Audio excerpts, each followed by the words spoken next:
Hola, yo soy Horacio Pérez y esto es Investigando la Investigación, un podcast donde investigamos cómo investigan los investigadores, tanto en la academia, industria, independientes.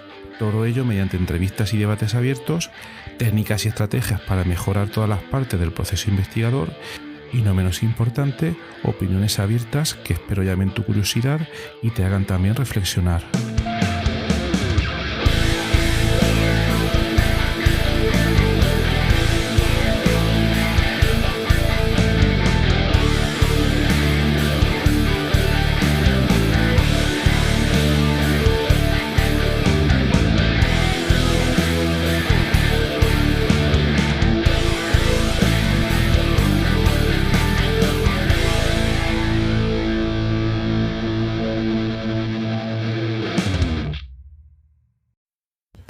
Hola, hoy es 23 de junio de 2022.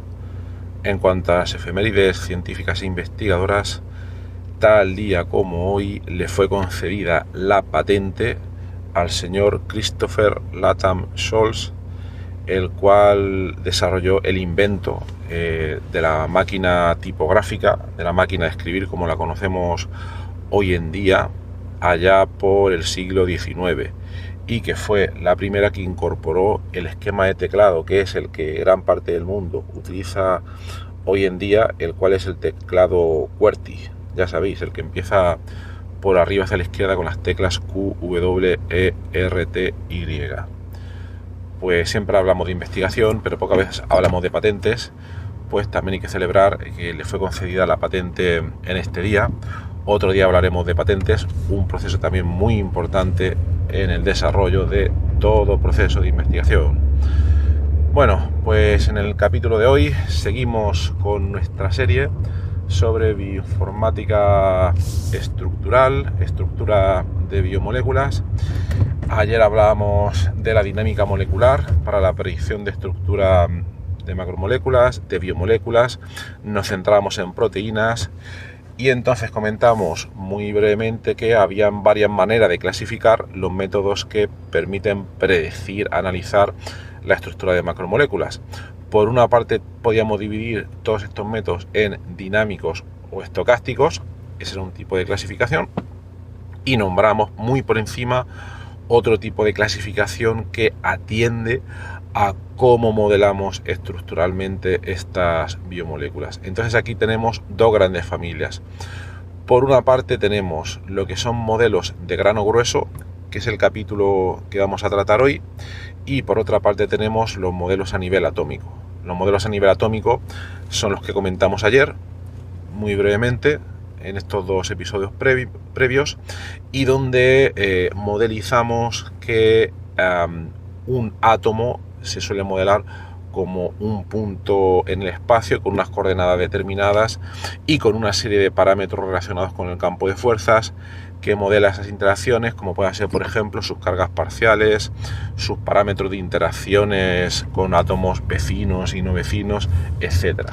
Y este es probablemente, a día de hoy, estamos en 2022, el tipo de modelo que probablemente más acostumbrados, creo yo, estáis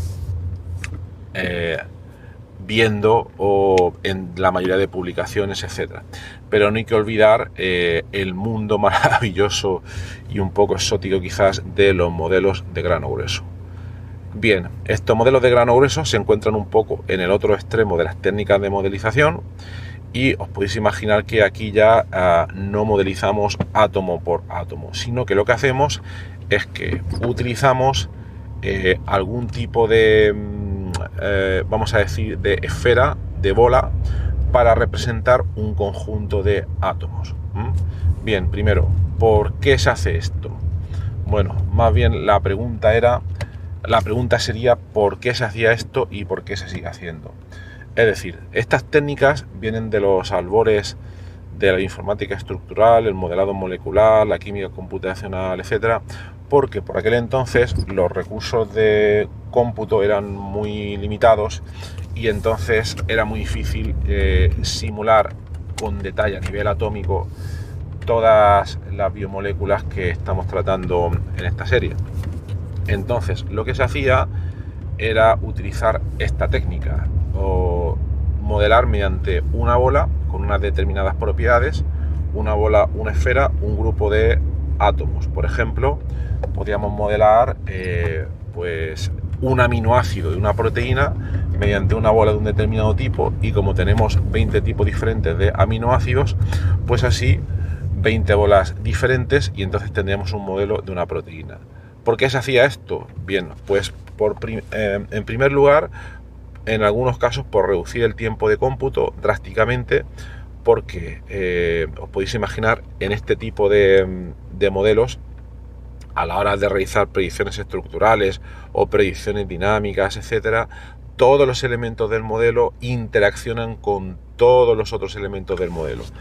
Dicho de otra manera, si tienes 100 elementos en tu modelo, ya sean 100 átomos por ejemplo, hay que calcular un total de aproximadamente de 100 por 100 interacciones.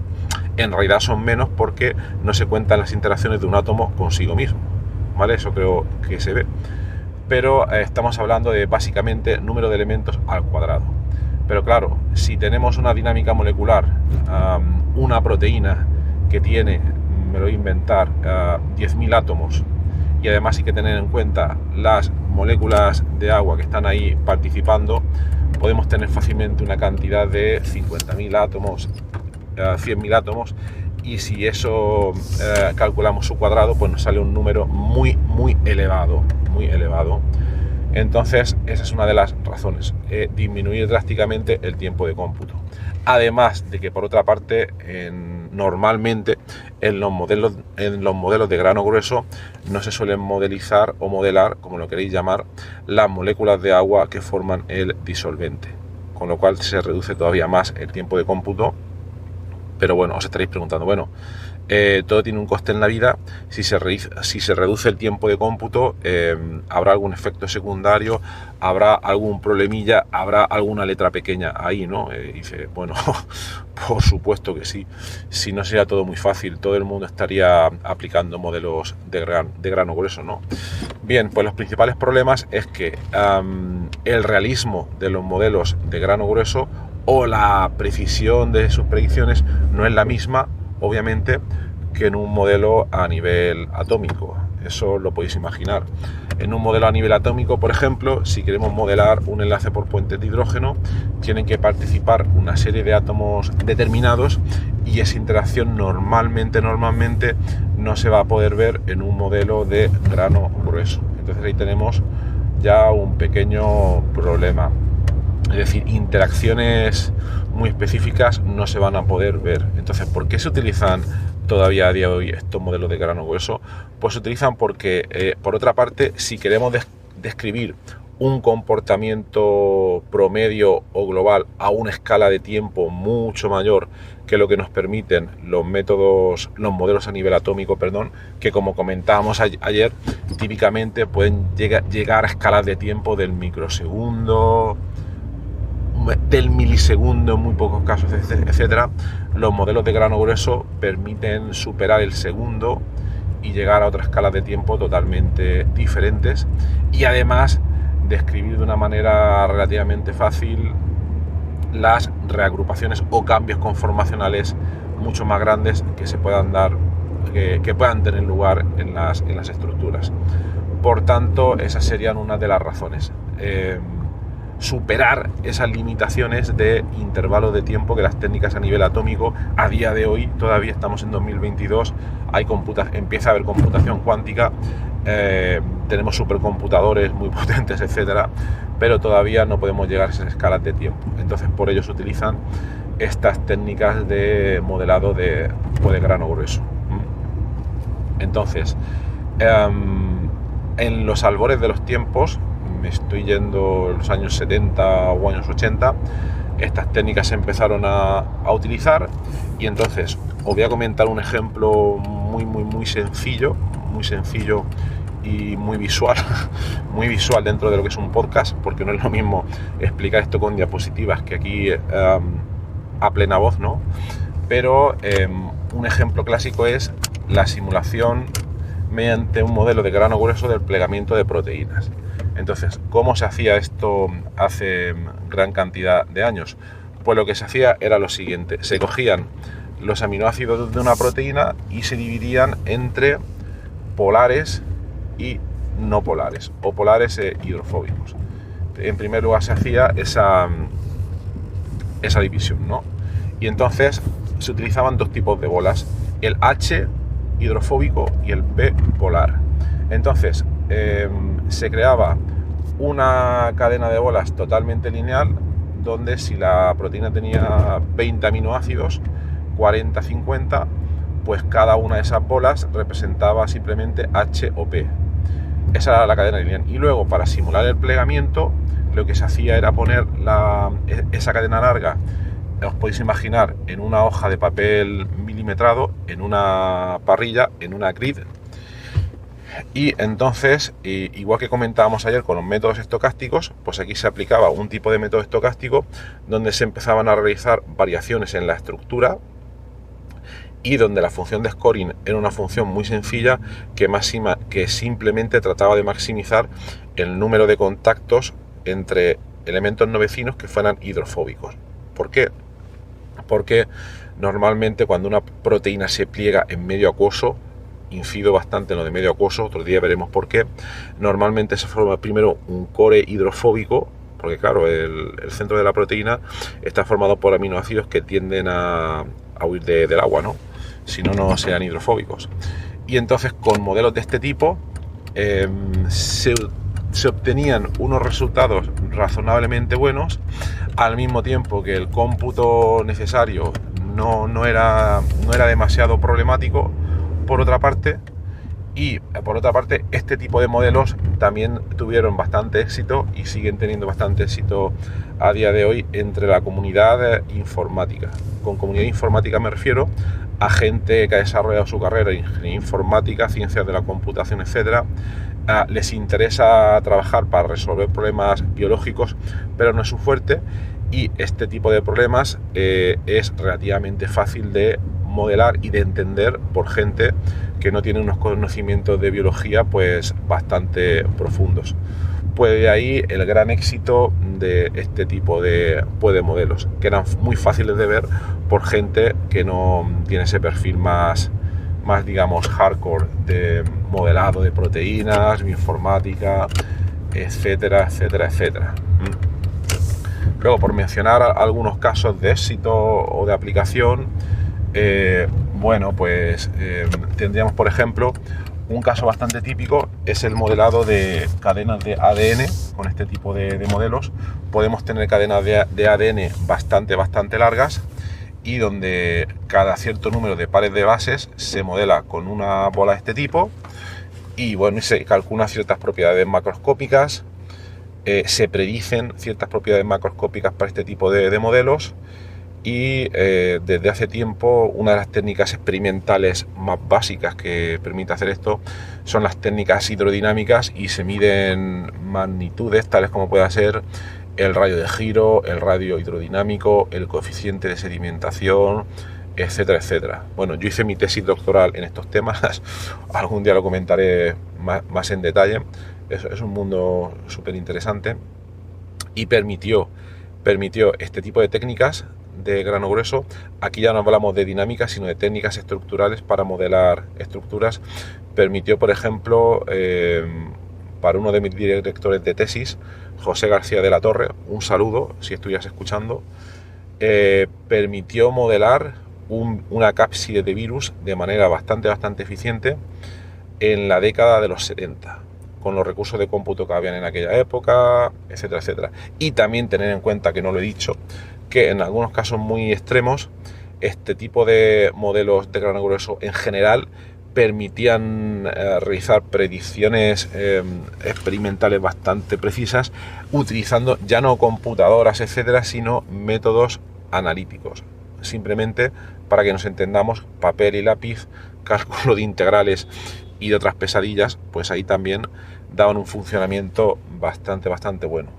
Y otra cosa que no he comentado también es que algunos investigadores a día de hoy lo que suelen hacer es, hemos hablado aquí de la separación entre modelos de grano grueso y modelos a nivel atómico, pero otros investigadores utilizan ambos al mismo tiempo. Utilizan técnicas de simulación híbrida, donde por ejemplo cogen una proteína a nivel atómico, la modelan realizan su modelo de bolas, luego realizan un tipo de dinámica especial que se llama dinámica browniana o de otros tipos, y luego cuando esa dinámica ha terminado en un intervalo de tiempo relativamente grande, segundos, etcétera, luego dan un paso hacia atrás y reconvierten la estructura resultante a una estructura a nivel atómico, y eso también puede arrojar resultados bastante interesantes.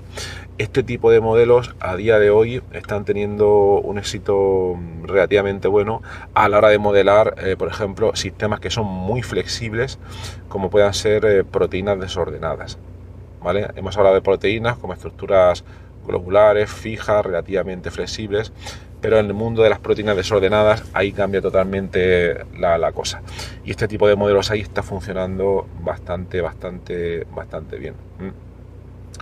Y bueno, podría comentar más ejemplos, pero de momento lo prefiero dejar aquí para que no se haga más largo el capítulo. Tened eso en cuenta, que cuando queréis llegar a escalas de tiempo más largas, o queréis intentar ver cambios conformacionales de mayor escala, pues tendréis que recurrir a estos modelos de grano grueso, y para que sepáis que existen, ¿de acuerdo? Bueno, pues nada más, espero que os haya sido interesante. Continuamos en el próximo episodio y que tengáis un maravilloso jueves, y hasta luego.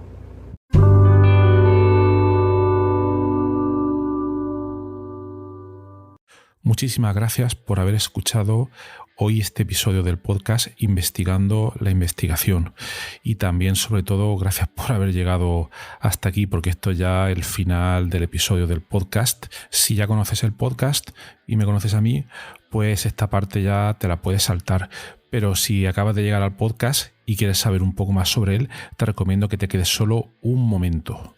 En primer lugar, te voy a comentar quién soy y a qué me dedico. Mi nombre es Horacio Emilio Pérez Sánchez, a veces lo abrevio como Horacio Pérez, y soy de formación químico computacional. Actualmente estoy contratado en la Universidad Católica de Murcia, UCAM, donde me dedico a tareas de investigación. Soy actualmente el investigador principal del grupo de investigación en bioinformática estructural y computación de altas prestaciones, donde nos dedicamos a desarrollar métodos avanzados de descubrimiento de fármacos, a implementarlos en supercomputadores debido a la gran cantidad de cálculos que estos tienen que realizar, y además proporcionamos acceso a dichos métodos a través de servidores web o a través de otro tipo de herramientas bioinformáticas. Al mismo tiempo, aplicamos dichos métodos a problemas relevantes dentro del descubrimiento de nuevos fármacos, y los compuestos que descubrimos los patentamos y los licenciamos a diversas empresas. También soy docente en diversos grados en la UCAM, como puede ser el grado en farmacia, el grado en ingeniería informática y el grado en medicina. También trabajo por cuenta propia como autónomo, y ahí tengo 3 líneas principales de actuación. Una de ellas consiste en la asistencia o mentoría en temas de investigación académica e industrial, donde te ayudo a responder a las siguientes preguntas. 1. ¿Cómo conseguir que tus artículos científicos sean aceptados en revistas de alto impacto? 2. ¿Cómo conseguir que tus proyectos de investigación obtengan financiación en convocatorias competitivas nacionales e internacionales? 3. ¿Cómo gestionar eficientemente tus proyectos de investigación actuales para conseguir los objetivos propuestos? Y 4. ¿Cómo incrementar tu productividad como investigador y disminuir tu estrés? También ofrezco servicios de asistencia en bioinformática estructural respondiendo a las siguientes preguntas. 1.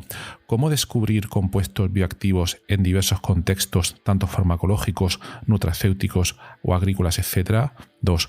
¿Cómo proponer y validar modelos moleculares para sistemas biológicos? 3. ¿Cómo acelerar drásticamente la ejecución de cálculos complejos y costosos? Y 4. ¿Cómo permitir que usuarios con conocimientos informáticos mínimos puedan acceder y sacar rendimiento fácilmente a herramientas científicas complejas? Y por último, último, también me dedico al desarrollo de diversas herramientas de software para temas de productividad, los cuales iré informando durante los diversos episodios de este podcast. En cuanto al podcast, como os podéis hacer quizás una idea si habéis llegado hasta aquí y habéis escuchado alguno de los episodios, mi intención e interés es divulgar la investigación que se hace en muy diferentes contextos, tanto a nivel académico como a nivel industrial, porque el tema de divulgación académica e industrial pienso que no se le da la suficiente importancia, y también el trabajo que realizan investigadores autónomos y diversos colectivos. Además, doy especial hincapié en el tema de la bioinformática estructural a la hora de divulgar también la investigación que realizamos en nuestro grupo. Por otra parte, también tratamos temas de productividad y todo tipo de herramientas que nos puedan ayudar a mejorar todos los procesos necesarios para poder realizar una investigación en condiciones y con un rendimiento adecuado. Si escucháis el primer episodio del podcast, que es en realidad el tráiler, ahí tenéis algunos detalles más, pero bueno, esa sería la idea principal. Por último, también quisiera mencionar que tenemos una comunidad de Discord organizada en torno al podcast. En la mayoría de las notas del programa, de los episodios, tienen los detalles para acceder a esta comunidad. Y es muy interesante porque ahora mismo tenemos unos 100 y pico de usuarios, de oyentes, que se conectan a la comunidad de Discord, y de ahí surgen diferentes conversaciones. Y por ejemplo, algunos episodios, como digo de memoria, el de ciencia de datos, el de la investigación en ciencia de datos, es uno de los que surgió ahí, pero también ha servido para que oyentes hayan realizado dentro de esta comunidad de Discord nuevos contactos a la hora de exponer intereses similares en temas tanto de investigación como de productividad y de diversos países de habla hispana. También me gustaría decirte que si te ha gustado el podcast, te agradecería muchísimo si lo pudieras sugerir a amigos, contactos que pienses les pueda llegar a interesar, o compartir a través de múltiples plataformas, ya sean las redes sociales, mensajería, WhatsApp, Telegram, Discord, etcétera, emails o cualquier otro medio. Asimismo, también ayuda mucho si en las diferentes plataformas donde se puede escuchar el podcast, como Spotify, Apple Podcasts, iVoox, etcétera, nos puede dar ahí 4 estrellas, 5 estrellas, etcétera, lo que tú veas necesario. Pues todo esto al final ayuda a que el podcast llegue a más gente. Y por último, si quieres ayudar a esta idea, si quieres ayudar al podcast económicamente, te agradecería que te suscribieras a la versión premium del podcast. Tienes los detalles en los enlaces de las notas del programa, o puedes ir directamente a Anchor FM/Horacio-PS y ahí tienes todos los detalles. Y bueno, aquí se termina esta outro del podcast, un poco larga, pero me parecía necesaria para todos aquellos que lleguéis por primera vez. Y nada, de verdad, muchísimas gracias por escucharme y espero que os interesen los temas y que todo este contenido pueda ser beneficioso para todos los que lo escucháis. Muchas gracias y hasta otro episodio.